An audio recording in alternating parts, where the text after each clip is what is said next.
"You don't need to pay me to stay quiet," she said softly. "You just need to understand what I already know." The sentence would come later, but in that moment, no one in the restaurant could have predicted how a single calm voice would dismantle a man who was used to owning every room he entered. The night had begun like any other, with the low hum of conversation and the gentle clink of glassware filling the air of Blackwell and Company's private dining lounge, a place where deals were made in whispers and power was measured in silence rather than noise. Jonathan Blackwell arrived precisely at 7 p.m., not a second earlier, not a second late. His presence announced not by words but by the subtle shift in attention as heads turned and voices lowered, his tailored charcoal suit fitting him like it had been engineered rather than stitched, a Swiss watch resting on his wrist that cost more than most people in the room would admit out loud. He didn't look around to see who noticed him, because he already assumed they did, and more importantly, that they should.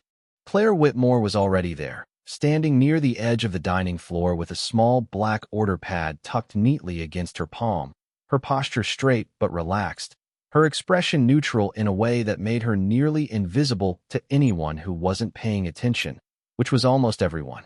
She moved when needed, paused when appropriate, and listened more than she spoke, the kind of presence that blended into the rhythm of the room without disturbing it. When Jonathan was seated, it was Claire who approached his table, not because he requested her, but because she happened to be assigned to that section, though later, it would seem less like coincidence and more like timing. "Good evening," she said, her voice calm, measured, neither overly warm nor cold, simply precise, as she placed a glass of water in front of him with a quiet, practiced motion. Jonathan barely glanced at her as he responded, already scanning the menu like it was a document he needed to approve rather than a list of choices, his tone carrying the faint edge of someone accustomed to being accommodated before he even asked. He ordered quickly, confidently, without hesitation, but when Claire repeated the order back, she made a small adjustment, a single detail about the preparation that he had overlooked, her tone unchanged as she clarified it, as if correcting him was no different than confirming the time. It was subtle, almost unnoticeable, but it caused him to pause for half a second longer than necessary, his eyes lifting just enough to register her face, not with curiosity, but with the mild irritation of someone unaccustomed to being corrected, especially by someone he had already categorized as irrelevant. "Just make sure it's done right," he said, his voice carrying a quiet command rather than a request. Claire gave a small nod, not submissive, not resistant, just acknowledging the statement as if it held no more weight than the menu itself, and turned to leave. Around them, the restaurant continued its steady rhythm, conversations flowing, deals unfolding, the soft glow of overhead lights reflecting off polished surfaces. But something had shifted, something so small it could be dismissed, yet precise enough to linger. Jonathan leaned back slightly in his chair, his fingers resting against the edge of the table as he watched her walk away for a brief moment longer than he intended, not because he found her remarkable, but because something about her response hadn't aligned with what he expected, and for a man who built his world on predictability and control, even the smallest deviation was worth noticing, even if he didn't yet understand why. The food arrived exactly 7 minutes later, not a second rushed, not a second delayed. The plate placed in front of Jonathan with the same quiet precision Claire had shown before, her movements efficient but unhurried, as if time itself adjusted around her rather than the other way around. He glanced down at the dish, then back at her, this time holding his gaze just long enough to make it intentional. "You made that adjustment I did not ask for," he said, his tone controlled, but edged with the expectation of explanation rather than curiosity. Claire did not immediately respond. She set the utensils in place, aligned the napkin, and only then met his eyes, not challengingly, not defensively, simply present. "It ensures the result you expected," she said, her voice even, as if she were stating a basic fact instead of correcting a man who was not used to being corrected twice in one evening. Jonathan let out a quiet breath through his nose, not quite a laugh, not quite irritation, something in between, something restrained. Around them, the room continued its low hum, glasses clinking, soft conversations folding into one another, but at that table, the air felt slightly more focused, like a lens tightening. He took a bite, paused, then another, slower this time, as if evaluating not just the food but the moment itself, and for a brief second, there was a flicker of something unexpected, not approval, not exactly, but recognition. "It is correct," he admitted, the words measured, offered more as a conclusion than a compliment. Claire gave a small nod, already turning slightly as if the interaction had reached its natural end, but Jonathan spoke again before she could step away. "Most people would not risk correcting a guest," he said, leaning back just enough to create distance, his fingers brushing lightly against the edge of his watch as if grounding himself in something familiar. Claire paused, not turning back immediately, her posture still composed. "Most people are focused on being liked," she replied, her tone unchanged. "I am focused on being accurate." The words settled differently this time, not sharp, not confrontational, but precise in a way that did not invite argument. Jonathan watched her more closely now, not because she had raised her voice, but because she had not, because there was no attempt to impress, no hesitation, no visible calculation, and that absence was unfamiliar. He was used to people adjusting themselves around him, softening their tone, choosing their words carefully, offering agreement before he even finished speaking, but Claire did none of that, and yet she did not resist him either, which made it harder to categorize, harder to control. He tapped his fingers once against the table, a subtle rhythm, then reached into the inside pocket of his jacket and placed a folded bill on the table, sliding it forward slightly, not looking at it as he did, but knowing exactly what it represented. It was more than the meal, more than the standard tip, enough to shift the balance of a typical interaction without needing to be explained. "Accuracy is valuable," he said, his voice quieter now, almost conversational, but carrying an underlying weight. "So is discretion." Claire's eyes moved briefly to the bill, then back to him, not lingering, not reacting, just acknowledging its presence as if it were any other object in the room. "They are not the same thing," she said, and there was no pause after, no attempt to soften it, just a statement placed exactly where it needed to be. Jonathan tilted his head slightly, studying her now with a different kind of attention, one that measured rather than dismissed, and for the first time that evening, the assumption that he understood the person across from him began to feel slightly less certain, not broken, not yet, but shifted, just enough to make him stay seated longer than he had planned, just enough to make him wonder what else he might be overlooking. Jonathan did not touch the bill again, but he did not pull it back either, leaving it there between them like an unspoken question, something that did not require explanation because in his world, it never did. Money was not just currency. It was clarity. It simplified conversations, removed uncertainty, shaped outcomes before they even had the chance to unfold. He watched Claire as she moved to another table, her pace unchanged, her attention fully present with each guest, as if the exchange that had just taken place had already been filed away, completed, irrelevant. That was the part he could not quite place, not the refusal itself, but the absence of reaction, the lack of hesitation or performance, as if she had not declined anything at all, only corrected a misunderstanding that had not been spoken out loud. A few minutes passed, then 10, then closer to 15, and still he remained, his plate nearly finished, his drink untouched, his attention drifting back toward the space she occupied even when she was not in front of him. He had built entire companies on reading people faster than they understood themselves, on identifying leverage points, on recognizing patterns before others even knew they existed. And yet here, in a quiet dining room, across a table set for one, he found himself recalibrating, adjusting a model that had rarely failed him. When Claire returned, it was not with urgency or expectation, but with the same steady presence, clearing the plate with efficient movements, placing a fresh glass beside him without asking if he needed it. "Is there anything else?" she asked, the question simple, routine, but her tone carried no underlying assumption that there would be. Jonathan leaned back slightly, studying her again, this time with less dismissal and more intent, his fingers tapping once against the table before going still. "You are very certain of your boundaries," he said, not as a compliment, not as a criticism, but as an observation he wanted to hear echoed back. Claire met his gaze without shifting her posture, without adjusting her tone. "I am certain of my responsibilities," she replied, and the distinction was subtle, but deliberate, placing the focus not on what she would or would not tolerate, but on what she chose to uphold. Jonathan's eyes narrowed just slightly, not in suspicion, but in recognition that the conversation was not unfolding along the lines he had initially drawn. "And if your responsibilities conflicted with an opportunity?" he asked, the word opportunity hanging there with more weight than it appeared to carry, implying something larger, something beyond the confines of the room. Claire paused for a fraction of a second, not searching for an answer, but allowing the question to settle exactly where it belonged.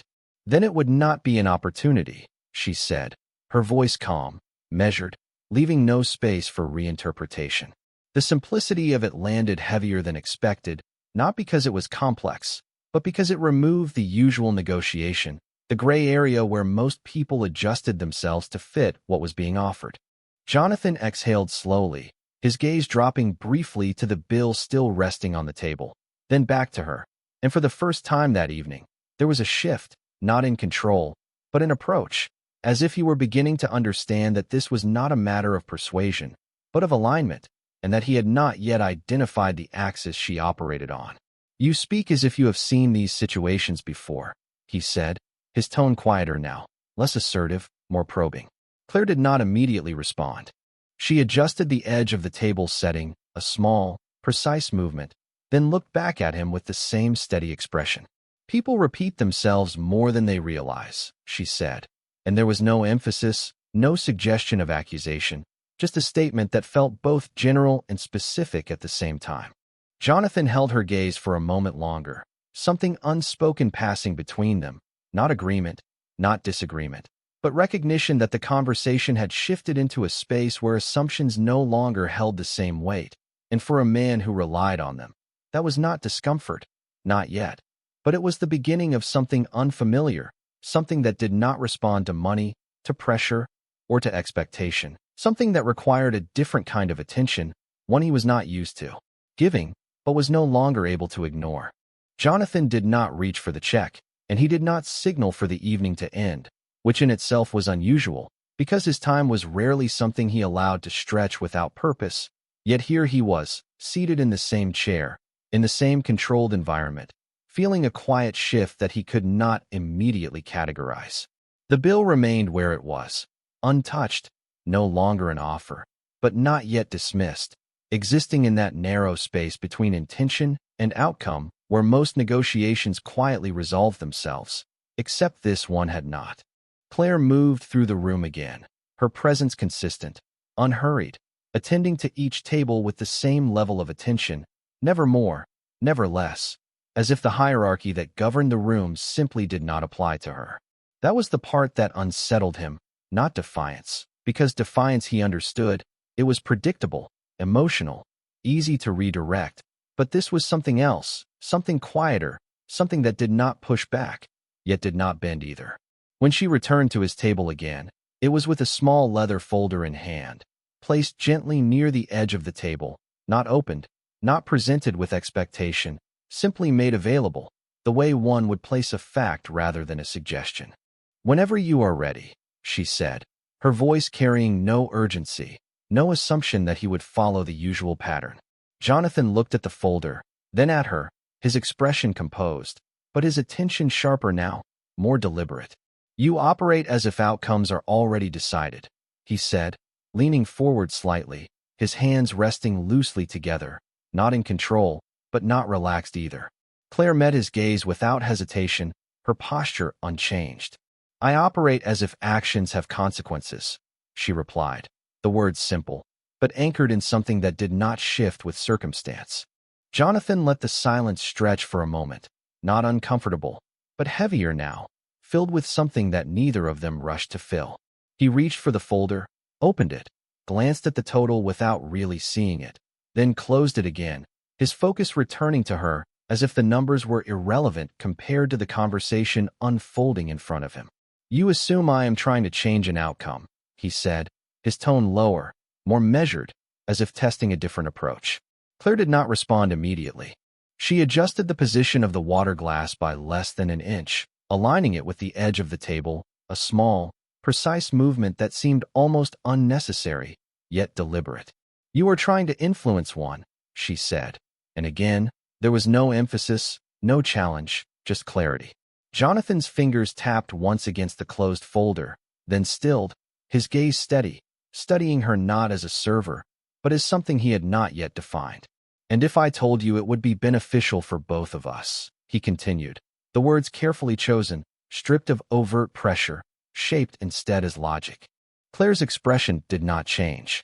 "Benefit depends on alignment," she said, her voice calm, "not convenience." The distinction landed with more weight than the sentence itself, cutting through the familiar structure of negotiation that Jonathan relied on, the quiet assumption that everything had a value, everything could be adjusted, reframed, optimized. He leaned back slightly, exhaling in a way that was almost thoughtful, his eyes drifting briefly to the room around them, then returning to her, as if recalibrating once again. "You are not curious what I am offering," he said, not as a question, but as an observation that carried a hint of disbelief. Claire shook her head once, not dismissively, but with quiet certainty. "Curiosity is useful when information is missing," she replied, "not when intent is already clear." The words settled into the space between them, precise and final in a way that did not invite further clarification. And for the first time that evening, Jonathan did not respond immediately, because there was nothing obvious to counter, nothing easy to redirect, only the growing realization that whatever dynamic he had expected to control had already shifted beyond the usual rules, and that the person standing across from him was not resisting his influence, but simply existing outside of it, which made the usual tools feel, for a brief and unfamiliar moment, irrelevant. Jonathan's gaze lingered a moment longer than before, not out of dominance, but calculation, the kind that had built his reputation over decades, the quiet process of mapping variables, identifying leverage, reducing uncertainty into something manageable.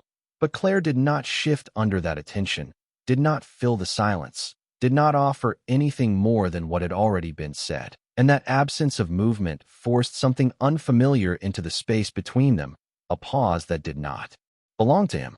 He reached again into his jacket, slower this time, more deliberate, pulling out a second folded bill and placing it beside the first, aligning the edges with care, as if precision alone could define the terms of what he was doing. The amount now was no longer subtle, no longer something that could be mistaken for generosity or routine. It was intentional, structured, a message written in numbers rather than words. "Clarity can be compensated," he said quietly, his voice carrying less authority now and more intention, as if he were adjusting the equation instead of forcing the outcome. Claire's eyes moved briefly to the table, registering the placement, the alignment, the quiet escalation, and then returned to his face without hesitation, without pause, her expression unchanged, her posture steady. She did not reach for the money. She did not comment on it. She simply let it exist, which made it heavier than if she had rejected it outright. "Compensation implies agreement," she said, her tone even, each word placed carefully. "And there has been no agreement." Jonathan's jaw shifted slightly, not in frustration, but in recognition that the framework he was applying was not being accepted, not being resisted either, simply not acknowledged as valid. He leaned forward, resting his forearms lightly on the table, closing the distance just enough to signal a different approach, one that relied less on assumption and more on direct engagement. "Then let us make one," he said, his voice softer, almost conversational now, as if lowering the volume could create alignment where pressure had not. Claire did not move closer. She did not move away. She remained exactly where she was, grounded in the same position she had held since the beginning, her presence consistent in a way that did not respond to shifts in tone or strategy. "You are trying to define terms for something that has already been defined," she replied, and there was no resistance in her voice, no tension, just a quiet finality that did not require reinforcement. Jonathan studied her carefully, his eyes narrowing just slightly as he recalculated again, this time not in terms of influence, but in terms of information, because somewhere in this exchange, she was operating from a position he had not yet identified, and that absence of understanding was beginning to outweigh the control he was used to holding. "Defined by who?" he asked, and this time, it was not rhetorical, it was genuine, a question that carried the first trace of uncertainty he had allowed into the conversation. Claire's gaze held his, steady, unflinching, but not confrontational, as if the answer did not belong to her alone. "By what already happened," she said, and the words settled with a different kind of weight, one that did not point forward, but backward, suggesting that the conversation they were having was not the beginning of something, but the continuation of something that had already unfolded, something Jonathan had not yet recognized. His eyes shifted slightly, just for a second, the smallest break in focus, as if a piece of information had brushed against the edge of his awareness without fully forming. And for the first time since he sat down, the control he carried so effortlessly did not disappear, but it hesitated, just enough to create space for a question he had not expected to ask himself, not about her, but about what he might have already revealed without realizing it. And that subtle shift, that momentary pause in certainty, was not visible to anyone else in the room, but it was enough to change the direction of everything that would come next. Jonathan did not speak immediately, and that silence, once a tool he used to control conversations, now lingered differently, as if it had turned inward, forcing him to examine something he had not intended to revisit. His eyes remained on Claire, but his focus had shifted, no longer measuring her, but tracing the thread of her last sentence, searching for the point where something had already happened, something he had revealed without recognizing its weight. The room around them continued unchanged, the soft glow of overhead lights reflecting against polished glass, the quiet murmur of conversations rising and falling like a steady tide. Yet at that table, time seemed to narrow, compressing into a single line of thought that refused to resolve. Jonathan's fingers moved slightly against the table, not tapping now, but resting, as if he had paused a motion he had not realized he was making. "You are suggesting I have already made a mistake," he said finally, his voice lower, more measured, not defensive, but precise, as if naming it might reduce its impact. Claire did not react to the word mistake. She did not confirm it, did not deny it, her expression unchanged, her presence steady in a way that made the label feel unnecessary. "I am suggesting you have already made a choice," she replied, and again, the difference was subtle, but deliberate, shifting the focus away from error and toward intention, away from accident and toward responsibility. Jonathan exhaled slowly, his gaze drifting for a brief second toward the edge of the room, then back to her, as if recalibrating once more, but this time, the adjustment felt less controlled, less certain. "And you believe you understand that choice," he said, not as a challenge, but as a test of clarity, something he could measure, something he could respond to. Claire's eyes held his, calm, unhurried, without the need to prove or convince. "I do not need to understand all of it," she said. "Only the part that affects what you are asking." The sentence landed with quiet precision, narrowing the scope of the conversation to something specific, something grounded, removing the complexity Jonathan often used to create distance. He leaned back slightly, his posture shifting, not relaxed, but no longer pressing forward, as if recognizing that the direction he had been moving in was not leading where he expected.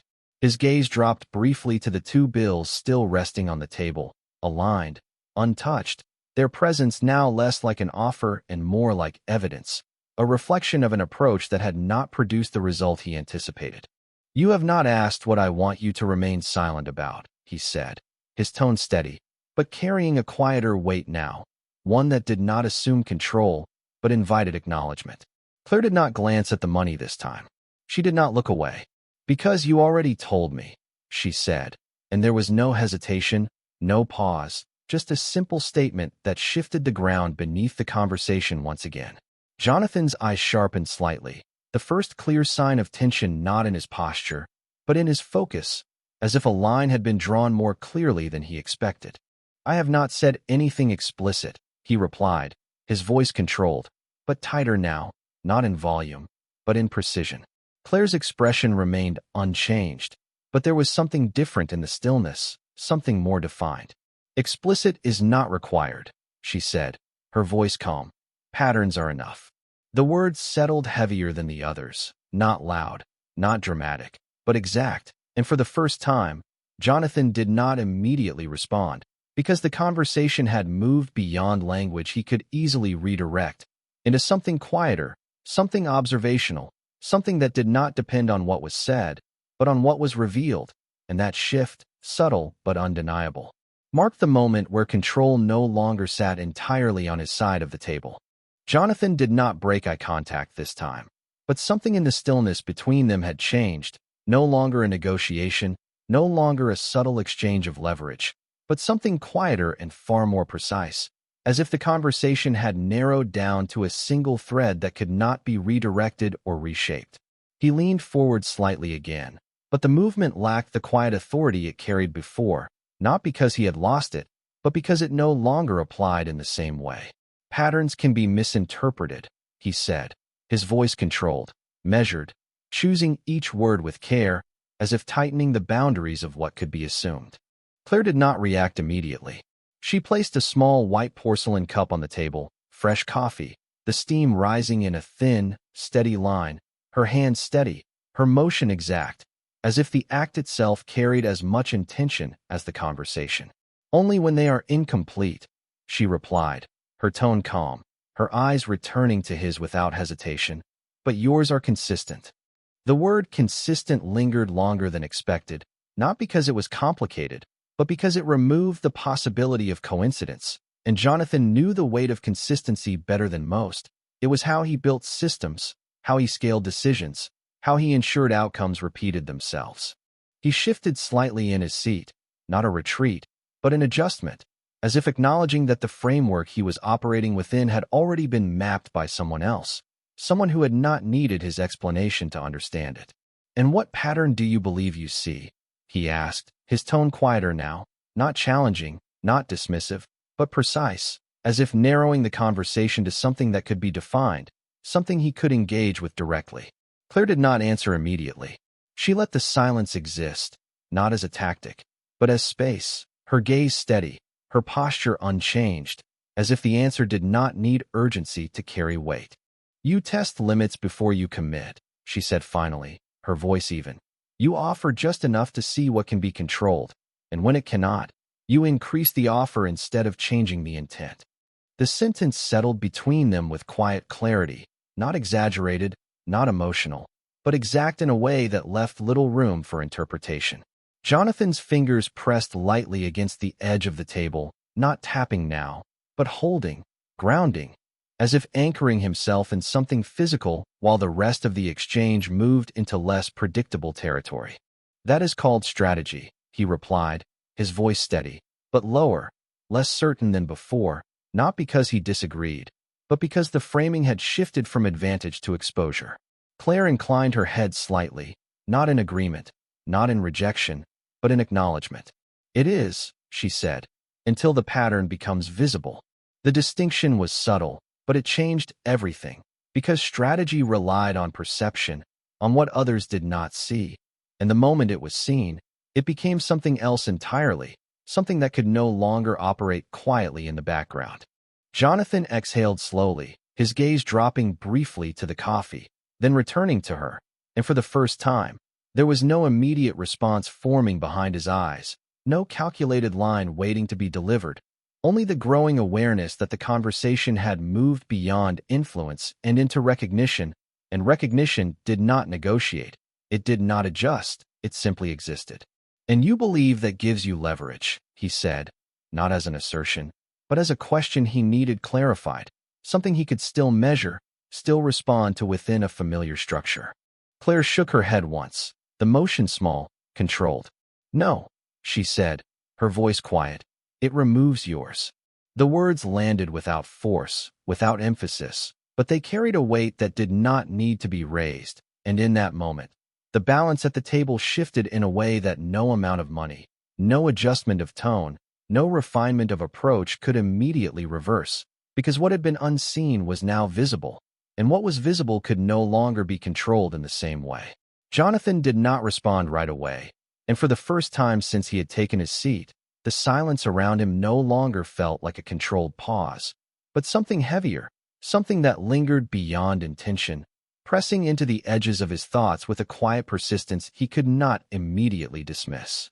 His eyes remained on Claire, but the focus behind them had shifted again, no longer assessing her as an unknown variable, but revisiting everything that had already been said, everything that had already been revealed, searching for the exact moment the balance had moved without his awareness.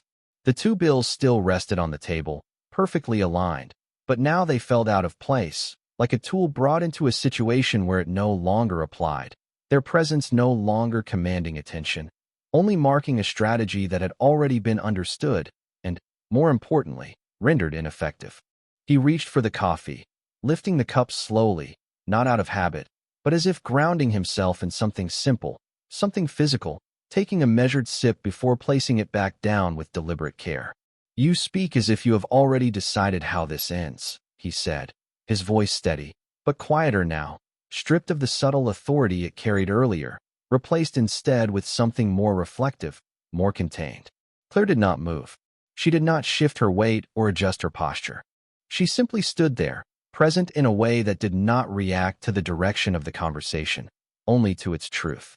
"It already ended," she said, her tone even, each word placed without emphasis, without hesitation, as if she were not introducing something new, but acknowledging something that had already been completed.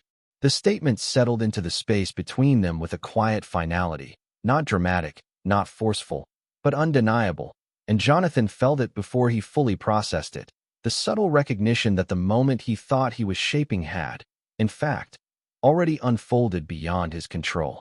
His fingers tightened slightly against the edge of the table, not visibly, not enough for anyone else to notice, but enough for him to register the shift within himself, the first clear break in the seamless confidence he carried into every room. "Then why are you still here?" he asked, and this time, it was not a calculated question, not part of a structured approach, but something more direct, more human, as if the answer might reveal a part of the equation he had not yet considered. Claire's gaze held his, steady and calm, but there was a subtle change now, not in expression, but in presence, as if the conversation had reached a point where clarity no longer needed to be softened or delayed. "Because you have not recognized it yet," she replied, her voice quiet, but carrying a precision that did not leave space for misinterpretation. Jonathan exhaled slowly, his eyes dropping for a brief moment to the table, to the untouched money, to the closed folder, then lifting again to meet hers, and in that small movement, something shifted, not in posture, not in authority, but in awareness, the realization that what he had been trying to control was no longer the conversation, but his own understanding of it. "Recognized what?" he asked, and the question came without defense, without framing, simply as it was, direct and unguarded in a way that did not align with the man who had walked into the room less than an hour ago. Claire did not answer immediately. She let the silence sit, not as pressure, not as a tactic, but as space, her eyes steady, her posture unchanged, as if the answer did not need urgency to hold its weight. Then, with the same calm precision that had carried through every word she had spoken that evening, she said, "That you are not deciding what I keep quiet." And she paused just long enough for the sentence to settle before finishing. "You are revealing what you already said without realizing it." The words did not rise in volume, did not sharpen at the edges, but they landed with a clarity that cut through the last layer of assumption, leaving nothing to redirect, nothing to negotiate, only the quiet truth of what had already been placed on the table long before he tried to control it. And in that moment, Jonathan did not respond, not because he had nothing to say, but because for the first time, he understood that anything he said next would no longer shape the outcome, only confirm it. The words did not echo in the room, yet they stayed, suspended between them with a clarity that made everything else feel secondary, and Jonathan did not interrupt them, did not attempt to reshape them, because something in their precision left no opening to do so without confirming exactly what had been revealed. His posture remained composed, but the stillness now carried a different weight, not control, not calculation, but recognition, the quiet understanding that the structure he relied on had already been seen from the outside, mapped without his consent, understood without his explanation. He looked at Claire, not as someone beneath him in the hierarchy of the room, but as someone who had stepped outside of it entirely, someone who was no longer reacting to his presence, but observing it, and that shift removed the usual distance he depended on. The restaurant continued around them, unchanged, the soft clink of glassware, the low murmur of conversations, the gentle rhythm of service. Yet at that table, everything had slowed, narrowed, reduced to something far more specific than a transaction or an exchange. Jonathan's hand moved slightly toward the bills, not to push them forward, not to withdraw them, but to acknowledge their presence, his fingers brushing the edge before resting again, as if recognizing that they no longer carried the meaning they once did. "You believe I have already disclosed something worth holding," he said, his voice steady, but quieter now, stripped of the subtle authority that once framed every sentence, leaving only the words themselves. Claire did not respond immediately. She allowed the silence to remain, not as pressure, but as confirmation, her gaze steady, her posture unchanged, as if the answer did not require urgency, only clarity. "I believe you revealed what you assumed no one was tracking," she said, her tone even, each word placed carefully, not to provoke, not to accuse, but to define. Jonathan's eyes narrowed slightly, not in resistance, but in focus, as if he were tracing the edges of that statement, identifying where it connected to what he knew, what he remembered, what he might have overlooked. "And what exactly do you think that is?" he asked, and this time, there was no attempt to control the direction, no framing, just a direct question, simple and unguarded in a way that would have been unthinkable an hour earlier. Claire did not shift. She did not lean in. She did not lower her voice. She remained exactly where she had been from the beginning, grounded in the same calm certainty that had never required reinforcement. "You did not ask for silence," she said, her voice quiet. "You assumed it." The distinction landed with a precision that did not need volume, and Jonathan felt it immediately, the subtle but undeniable shift from intention to exposure, from control to assumption, and for the first time, the pattern she had described was no longer abstract. It was visible, not because she explained it further, but because he could see it himself. His gaze dropped briefly to the table, to the coffee, to the untouched bills, then returned to her. And there was something different now, not in posture, not in authority, but in awareness, the recognition that what had unfolded was not a negotiation he had lost, but a structure he had misunderstood from the beginning. "And you think that changes the outcome?" he said, his tone measured, but no longer certain, as if testing whether there was still ground to stand on. Claire's expression did not change, but there was a quiet finality in her presence now, something that did not need to be stated twice. "It does not change it," she replied. "It reveals it." The sentence settled into the space between them with a stillness that carried more weight than any raised voice could, and Jonathan did not respond immediately, because in that moment, there was nothing left to negotiate, nothing left to reframe, only the quiet realization that the outcome had never depended on what he offered, only on what he had already shown without realizing it. And that recognition, simple and undeniable, marked the point where control no longer defined the conversation. Only truth did. Jonathan did not look away this time, but the way he held his gaze had changed, no longer an attempt to maintain control, but a quiet effort to understand something that had already unfolded beyond his expectations. And for the first time in a long while, understanding required him to stop moving forward and instead look backward, to retrace the conversation not for advantage, but for clarity. The room around them continued to move at its steady pace, servers passing by with quiet efficiency, conversations rising and falling in soft waves, the gentle clink of glassware marking time in a way that felt distant from the stillness at their table, where everything had narrowed into a single line of truth that no longer needed to be argued. Jonathan's fingers rested against the table, no longer tapping, no longer adjusting, simply still, as if the motion itself had lost its purpose. He looked at the two bills again, then at Claire, and this time, there was no attempt to reinterpret their presence, no effort to reclaim their meaning, only the recognition that they no longer belonged in the exchange as it now existed.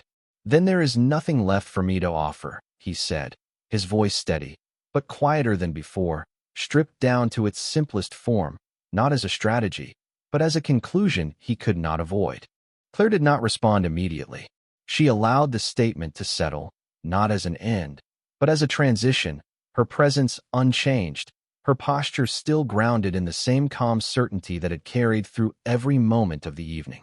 "There never was," she said, her tone even, not dismissive, not critical, simply clear, and the simplicity of it removed the last layer of assumption that had shaped the conversation from the beginning. Jonathan exhaled slowly, the breath longer this time, not forced, not controlled, but natural, as if something within him had finally aligned with what had already been evident. His gaze shifted briefly to the room, to the people who continued their conversations unaware of the quiet shift that had taken place at his table, then returned to Claire, and in that movement, there was something different, not in authority, but in perspective. "You knew this from the start," he said, not as an accusation, not even as a question, but as a realization spoken out loud, something he needed to confirm, even though the answer was already clear. Claire met his gaze without hesitation, her expression unchanged, her voice steady. "I recognized it early," she replied. And again, the distinction mattered, not certainty from the beginning, but clarity formed through observation, through pattern, through attention to what was revealed rather than what was stated. Jonathan nodded once, a small, controlled motion, but genuine, not performative, acknowledging not defeat, but understanding, something far less visible, but far more significant. He reached for the folder again, opened it, and this time, he actually looked at the number, not because it mattered, but because the action itself marked a return to something real, something grounded, a transaction that did not carry hidden meaning, did not require interpretation. He placed a card inside, closed the folder, and slid it slightly forward, the motion simple, final, no longer part of a larger strategy. "And now," he said, his voice calm, "you decide what happens next." Claire's gaze remained steady, but there was a subtle shift in the space between them, not tension, not release, but something quieter, something resolved. "No," she said, her tone soft, but precise. "It already happened." The sentence did not rise, did not demand attention, but it carried the same quiet finality as before, and Jonathan did not argue it, did not question it, because at this point, there was nothing left to redefine, only the recognition that the outcome had never depended on his control, only on his awareness, and that awareness had arrived too late to change what had already been revealed, leaving him not defeated, not exposed in a dramatic sense, but simply seen, in a way that no amount of money, no adjustment of tone, no shift in strategy could undo. Jonathan remained seated for a moment longer after the exchange had reached its quiet conclusion, his hand resting lightly against the closed folder, not moving to retrieve it, not rushing to leave, as if something within him had slowed to match the pace of what had just unfolded. Around him, the restaurant continued without interruption, the rhythm of service uninterrupted, the low conversations weaving through the air, the subtle background music filling the spaces between voices, yet none of it felt quite the same from where he sat, because his focus was no longer outward, no longer scanning, no longer managing, but turned inward in a way that felt unfamiliar and precise. He glanced once more at the two bills still aligned on the table, then, without any visible hesitation, he reached forward and folded them back together, not quickly, not defensively, simply removing them from the space, as if acknowledging that they no longer belonged to the conversation they had been part of. The movement was small, almost invisible to anyone else, but it marked a shift that was far more significant than anything that had been said out loud. Claire stood across from him, her posture unchanged, her presence steady, as if nothing needed to be added, nothing needed to be corrected, the exchange complete in its own way without the need for emphasis. Jonathan looked at her again, and this time, there was no calculation behind it, no quiet attempt to interpret or redirect, only a clear, steady recognition, the kind that does not seek advantage, only understanding. "You did not need to say much," he said, his voice calm, quieter than it had been at any point earlier, not because he lacked authority, but because he no longer used it as a tool in this moment. Claire did not respond immediately. She allowed the statement to exist without confirming or expanding on it, her gaze steady, her expression neutral in the same way it had been from the beginning, neither inviting nor resisting. Jonathan nodded once, a subtle motion, but deliberate, acknowledging something that did not require explanation. He reached for his jacket, adjusting it slightly as he stood, the movement smooth, controlled, but without the edge it carried when he first arrived, as if the need to define himself within the room had quietly faded. He placed his card inside the folder once more, then paused, his hand resting there for a brief second before sliding it toward the edge of the table, completing the only transaction that remained relevant. "You were right about one thing," he said, not looking away, his tone steady, but reflective. "People do repeat themselves." Claire inclined her head slightly, not in agreement, not in acknowledgement, but in quiet recognition of the statement as it stood. Jonathan exhaled once more, the breath steady, then reached for the folder, completing the payment without further comment, the action simple, grounded, absent of any hidden intention. He stepped away from the table, his posture still composed, still carrying the presence of someone accustomed to command, but the silence that followed him felt different, not heavy, not controlled, simply quiet, as if something had been left behind that he did not need to carry with him. Claire remained where she was for a moment after he turned, her eyes following the space he had occupied rather than the man himself. Then she reached forward and adjusted the edge of the table setting by a fraction of an inch, aligning it with the same quiet precision she had shown all evening, a small motion that restored balance to the space without drawing attention to it, as if nothing extraordinary had happened at all, even though everything had already changed. The table was quiet again, restored to its original order, the alignment of glass, cutlery, and folded linen precise in a way that made it seem untouched, as if the conversation that had unfolded there had left no visible trace. And yet something in the air carried a different weight, something subtle that could not be seen, but could be felt by anyone paying close enough attention. Claire moved through the dining room with the same steady rhythm, her steps measured, her posture unchanged, attending to each guest with the same quiet focus, as if the moment that had just passed had already settled into the past without needing to be revisited. She refilled a glass at one table, adjusted a plate at another, her hands moving with quiet certainty, each motion exact, each gesture deliberate, not rushed, not delayed, simply placed where it belonged. At the entrance, Jonathan paused before stepping out, his hand resting briefly against the handle, not hesitating, but not moving forward immediately either, as if the space behind him still held something worth acknowledging. He glanced back once, not scanning the room, not searching, but directing his attention to the table where he had been seated, now indistinguishable from the others, its surface clean, its arrangement restored, no indication of what had shifted there beyond the absence of what he had left behind.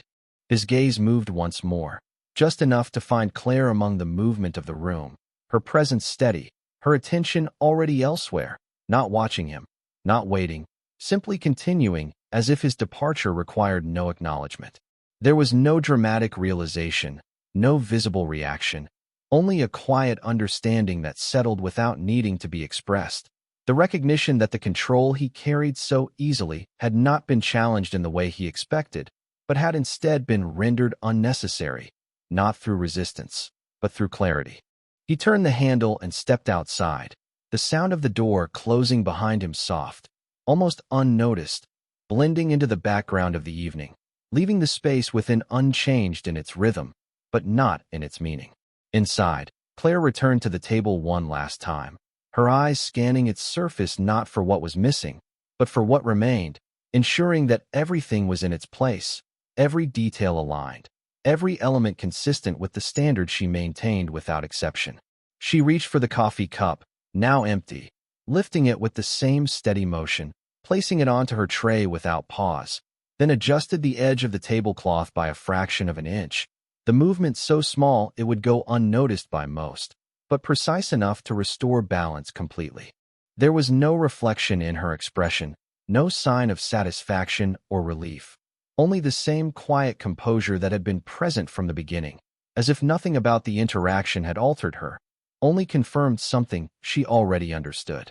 The room continued to move around her, conversations rising and falling, laughter appearing and fading, the soft music threading through it all, and within that steady rhythm, her presence remained unchanged, not elevated, not diminished, simply consistent, anchored in something that did not depend on who sat across from her or what they offered.